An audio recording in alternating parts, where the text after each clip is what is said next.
Hello, my name is Audrey Imran Beardsley. I'm a professor at Arizona State University. I'm also the host of a show that we've created titled Inside the Academy, during which we interview icons in the field of education, the Academy of Education, as well as the National Academy of Education. And today I'm speaking with and in admiration of Dr. Patricia Albjerg Graham. It's a pleasure to honor you today. Thank you. And we're going to start with Patricia's, or Pat's, personal history. And so we'd like to start with in terms of where you were born, and tell us a little bit about your parents. I was born in Lafayette, Indiana, in 1935. I was my parents' fourth child, and they had lost the three previous ones. And therefore, there was some expectation that since that was their past, they would lose me too. But as you can see, I'm still here. I grew up in a small college community. Purdue University is located in West Lafayette, where my father taught. And my mother, who also had a PhD, my parents had met in a PhD seminar at the University of Wisconsin, was in the period in which they lived prohibited from teaching at Purdue, except during World War II when the male faculty were away, and then she was asked to teach both sociology, government, but not history, was just what she had a PhD in. So my mother was a very talented woman whom the rules of society prohibited from being able to fulfill herself professionally, and that was a great tragedy for her. My father was a very popular professor of history at Purdue. He had a bit of a Danish accent, and he had a deep commitment to both teaching and to scholarship. Together, my parents wrote 2 books together. My father wrote a couple of others. My mother wrote another one.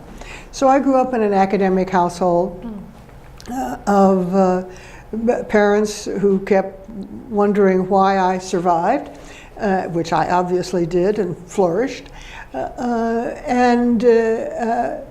I was, of course, sent to the local school. I hated school. I thought school was the biggest bother going. And when I was 16, I went to the library and checked out the books in the library, the Superintendent of Public Instruction of Indiana's manual, and discovered that in Indiana you could leave school at 16, and if you had taken whatever the credits were, 32 credits, that you were entitled to a diploma. I went to see the principal, Mr. Hammer, and I said, Mr. Hammer, I'm 16, I have enough credits to graduate, so I'm leaving. He smiled beneficently and said, Pat, he said, I think you should talk to your parents. I said, thank you, Mr. Hammer, and left. I took the typing test for a secretarial job at Purdue that afternoon. I passed, and by the end of the day, I had been hired in the agricultural economics department in the lowest secretarial job. That night, I went home for dinner, told my parents, and it was, I must say, not the most congenial dinner we ever spent. I desperately wanted to go away to college, and I thought that if I worked, if I could get a scholarship to pay the tuition, maybe my parents could pay the board and room, and what I made would be enough to support my incidental needs. So I worked for the Ag Econ department for almost a year, and had a wonderful time, got a scholarship, went away to the University of Wisconsin, was in a fabulous program called Integrated Liberal Studies, ILS, founded on the principles of Alexander Meiklejohn's undergraduate curriculum. And then my father became ill, and my mother insisted that I come home to help take care of him. Well, my father got better, no thanks to any nursing skill I had. So that following fall, I enrolled at Purdue. I was not happy to go to Purdue because I knew Purdue. Purdue had been my whole life. I mean, I was interested in learning about the world. I was also in a sorority, which I had pledged at Wisconsin and been initiated. So I was transferred to the sorority at Purdue, and I was a little ambivalent about that. So they had their meetings on Monday night. So on the first Monday night, I decided I would work for the student newspaper. So the first Monday night, I went to the student newspaper as a flunky, I'd edited the high school newspaper before I quit.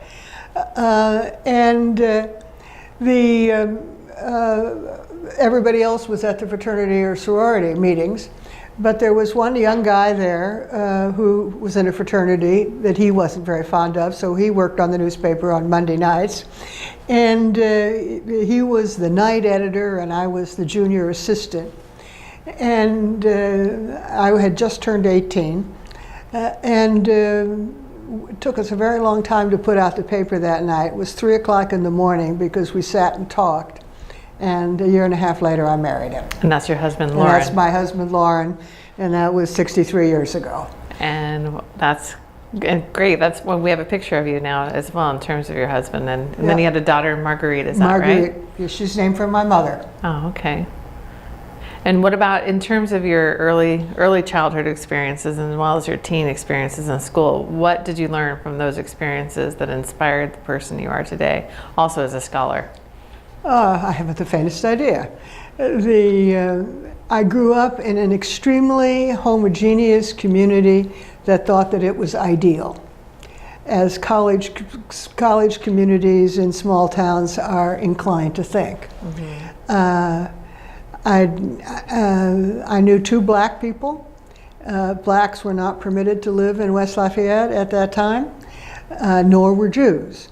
The 2 blacks I knew were the caterer that my mother occasionally hired when we had, when she had a party, Mrs. Reed. I thought she was wonderful. She certainly cooked better than anybody else did in the family. And the sexton of the Episcopal Church. But the one vivid recollection of my father being angry, which was a very rare thing. He was a very good-hearted, outgoing person. One of our neighbors one day came to our house when we were having lunch, which was the main meal of the day, with a paper from my father to sign. And as we sat at the dining room table, my father went to see him. And then my father, whom, boy, I had rarely ever seen express a cross word, picked that man up by the back of his collar and threw him down the brick steps to our house. I'd never seen anything like that before. And when he came back in, I said, "Daddy, what happened?"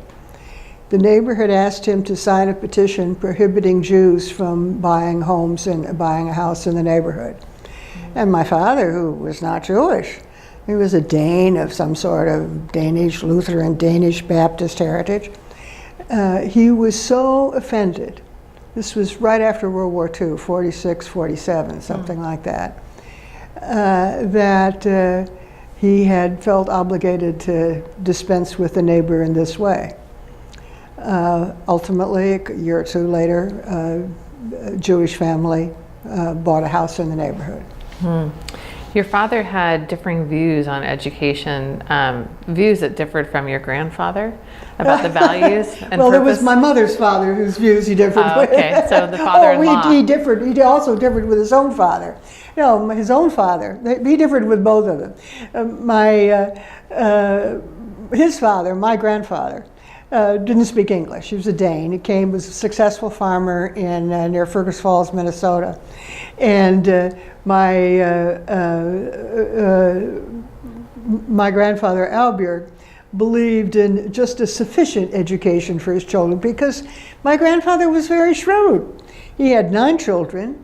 He wanted the best boys to stay to work the farm. My father was thought to be better coordinated than a couple of his brothers, and my grandfather was correctly fearful that if my father went beyond the 8th grade, that my father would not come back and be under his thumb and run the farm. My father wasn't about to do that. Mm. And so my grandfather was most unenthusiastic about his children getting anything other than a minimal education. My mother's father, on the other hand, a man I never met because he died before I was born, was a professor, a Baptist minister, and a professor of Greek and Latin at a little teeny tiny college in Indiana, Baptist College, Franklin College, still with us, I'm happy to say. And he left, he and his friend, the local judge, and the local doctor left town, took the train and went to the Upper Peninsula of Michigan on around the 4th of July weekend and came back after Labor Day, where he worked on his study of Greek prepositions and fished and hunted and camped. Now, what the wives were supposed to do in the heat of the summer with the children was a deeper question. Right. But according to the family lore about Grandfather Hall, whom I never met, he was a sweet man, deeply committed to Greek prepositions and to the Baptist Church. Okay. So after you met your husband, Lauren, you decided to become a high school teacher? Yes, I didn't want to be a high school teacher. It was the last thing in the world I wanted. But this is 1955, and we were in debt. We were in debt $2,250. It might have been $2,500, and we paid off the first $250. And we were of the view, both he and I, both Lauren and I, having been born in the Depression, that if you were in debt, you paid it off as soon as possible. The idea of being in debt was somehow not nice. You got rid of it. So I, of course, when we got to Norfolk, where Lauren was stationed on a destroyer as the communications officer, I looked for a job, and I looked for a job in journalism. I'd worked on the student newspaper all this time, and I'd worked on the high school newspaper, and I'd worked for the Purdue News Service, and I thought I could write, and I thought I could tell a story. Well, of course, I looked at all the newspapers in the Norfolk, Portsmouth area, and of course, nobody was hiring a woman.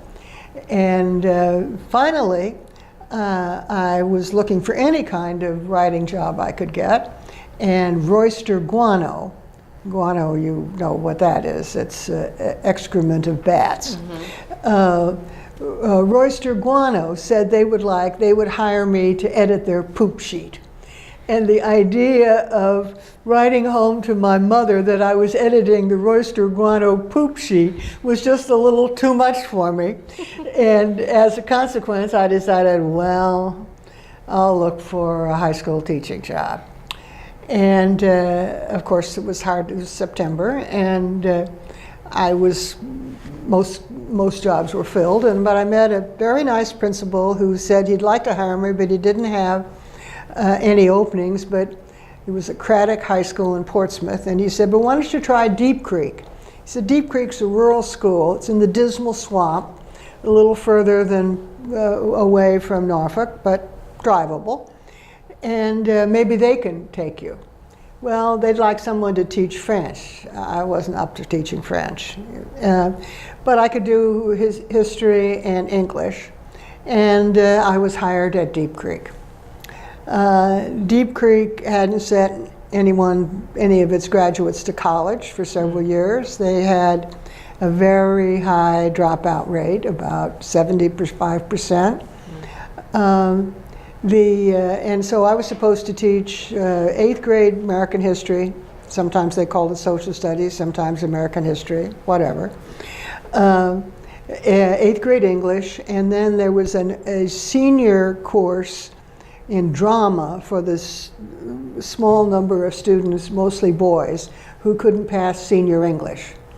So I was supposed to teach drama. Well, of course, I didn't know anything about plays. So that was my assignment.